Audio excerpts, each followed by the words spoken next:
Hello everyone and welcome back to your BHP Com 100 course, where today we'll be talking about the portrayal of gore in the media, more specifically from the 1960s to today. First, we're going to be taking a look at Psycho. Psycho was released in 1960. It was one of the first movies of its kind, and to the viewers of that time, it was seen as extremely explicit, really inappropriate, and just an overall horror movie. It was the epitome of horror. But today, it's not really seen as such. We're going to look through a couple of the clips and just analyze what this looks like to viewers in the 1960s and viewers today. Alright people, I'm here with my tablet. I have this scene playing right now, and we're just going to go through it. In order to go through this though, we're going to have to, put on our hard hats and act as though we are old people in the 1960s. Or just middle-aged people in the 1960s seeing this for the first time. Let's go. Okay, so first off, she's showering. This should not be shown. Women are precious creatures, okay? Why is she being shown in such an explicit way? This is definitely challenging the boundaries of censorship in the 60s. A knife. The children. Oh, they showed her whole body. That's not okay. This is so malicious. Did you see that? Oh my gosh. So much blood.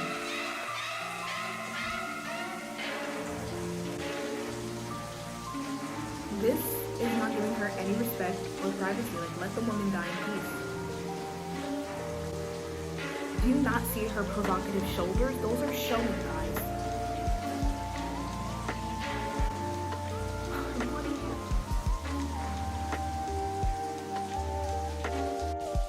This is extremely explicit. They're showing a dead body. Okay, enough of that. Let's think about this. So, for somebody viewing this in 1960, the scariest part is most likely when the knife didn't go through her skin, but when they showed the knife touching her stomach. Then it should also be the fact that this woman is shown in the shower, no clothes on. And her genitalia isn't showing. That's still extremely explicit to the average 1960 watcher. BBC says that Psycho was a shocking burst of violence, and it had a lot of provocative sexual explicitness. As I mentioned earlier, it tested censorship boundaries just by showing a woman in the shower, and this was new to a lot of people, so it was seen as provocative, it was seen as sexual, which is definitely a problem. But just to give you an idea of how we see this today, let's look at the comment section of this video. First, we have, she's pretty impressive to stand under the shower before the water even warms up. Okay, next we have all things considered. That's the cleanest motel bathroom I've ever seen. And then we have, or the legend says that the shower is still on. Everyone, she's happy, she's really happy taking a shower. Me, how the heck did she not slip? Moral of the story, never take a shower. As you can see, we're not fazed by this. A 1960s parent would say that as teenagers, as children right now, even though we're kind of adults, we've been desensitized to violence. But growing up and seeing the violence that are being portrayed today, this is not violence. All we see is a figure stabbing at a person, not stabbing a person, stabbing at a person. We don't see any wounds, we don't see the knife penetrating the skin, and all we hear are screams. So, the main question we can ask ourselves here, is it truly that violence has been desensitized, or is it that the picture of violence is different in the 1960s versus today? Violence definitely had to be portrayed in this manner because it was the most explicit form of film back then. You'd never seen a woman extremely vulnerable in the shower. And we also have to consider the perspective of women and where they stood in society in the 60s. They were pure, they were innocent, they were to be protected. So here we have a vulnerable woman by herself in the shower, butt naked, getting murdered. But had to be portrayed in that manner so the audience could, feel fear. This style would definitely not work today. This scene is long. I understand that this character puts on a fight, but the fight is a little unrealistic. It's too long. One, the movie's in black and white, so are we honestly buying this? No. Two, the music, a little mundane, you know? So obviously this style wouldn't work today. Before we move on though, just another point I want to make about Psycho, showing that this definitely challenged everything. There is a movie, My Girl, that came out in 1991 that was after, and this just shows that from the period of the 1960s to 2000s, that everything was kind of censored, that death was kind of, you know, they showed a lot of respect to the character that was dying and it wasn't really shown. In My Girl, Veda, Margaret's best friend Thomas, dies due to anaphylactic reaction to bee stings, and his death was literally shown by his glasses falling off. That signified his death. So the fact that this was shown before then, even in the 60s, was a big marvel for movie entertainment and for audiences. They were just like, what is this? Why is this being so explicit? Like, this is not okay. That's how they felt back then. All right, on to the Wild Bunch.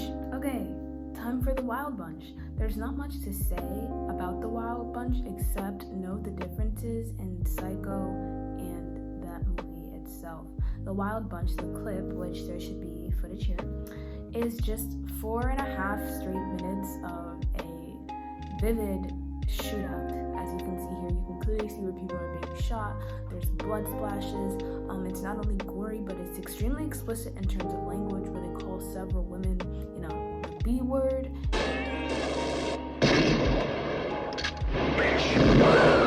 And it talks a lot about certain things. This is only a 9-year difference, and because of this, you can definitely see how the movie industry has evolved. And in my opinion, I definitely think that because Psycho did so well, they decided to continue with more gore and being a bit more explicit. One comparison that I do want to make, Hitchcock chose to produce Psycho in black and white. There were color movies at the time, but he chose to produce Psycho in black and white because he didn't want the shower scene to be too gory. And the movie itself is already rated like X. So definitely a huge jump from gore to gore, as you can see. But then 9 years later, we have the Wild Bunch killing people. Great. So now we're gonna move on to our next clip, which is titled Parting of the Red Sea. See you guys in 2 seconds. So now we're gonna switch gears and compare 2 different movies portraying the same story, which is the story of Moses parting the sea. There will be clips, so I won't give too much background, but let's get right into it. Hello, I'm editing this now.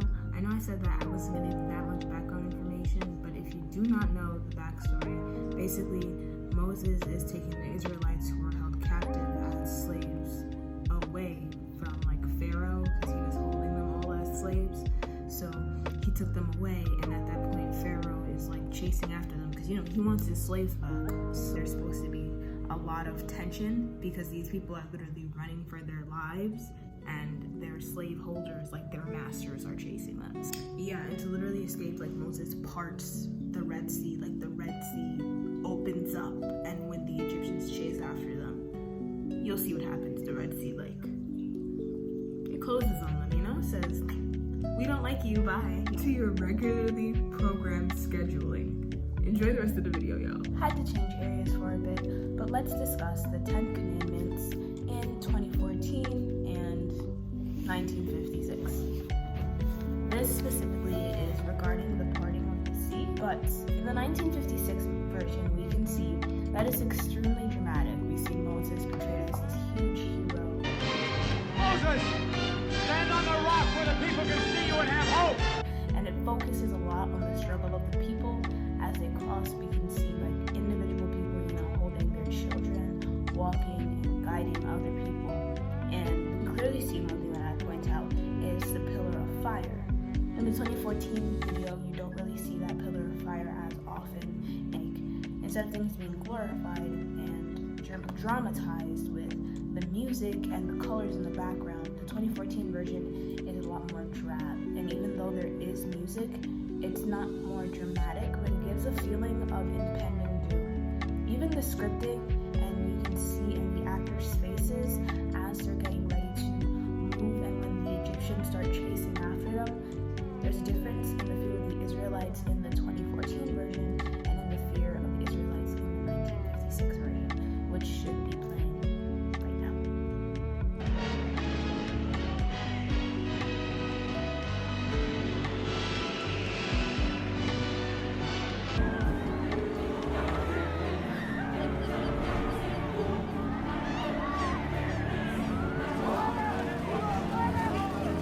In 1956, color movies and color TV was very new.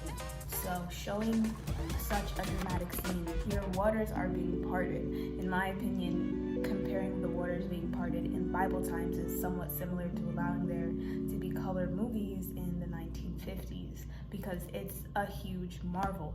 Moses had to be portrayed as the hero because in a way the movie industry presented itself as an escapism. If things weren't dramatized, if things didn't seem to be great and gigantic, then it really wasn't worth anything. The crowd was different.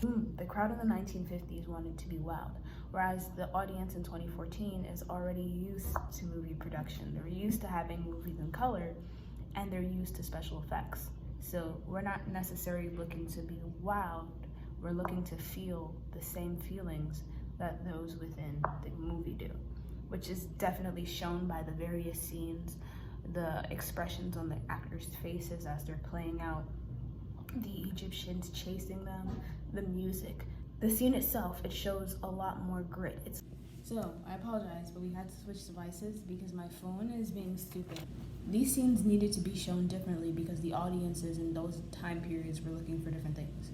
The 1956 audience was a group of people that needed to be wowed. They had no idea what they were walking into. Movies were just made in color, so they were honestly looking to be thrilled, to be amazed, to be excited. Whereas 2014 audiences already knew what it's like to see movies in colors. This didn't amaze them. It was a mundane thing. It was a normal thing to go see a movie. So instead of looking to be wowed and to be impressed, they're looking to feel what the characters inside of the movie feel. And that's why there's such a difference in portrayal. That's why the 2014 movie has so much more grit. It's a lot more explicit, especially in the ways the cameras shake when the Egyptians start to gain on the Israelites. You can feel the fear of the actors in their facial expressions and the way the camera shakes and the music. There's like a slight rumbling. I'll put that in. There's a slight rumbling that honestly makes you feel the same fear that the Israelites probably did in that moment in time. Really, the main differences between both scenes in the Ten Commandments, and thus ends our study of violence and gore and differences in media portrayal from the 1950s to 60s to now. I hope you enjoyed.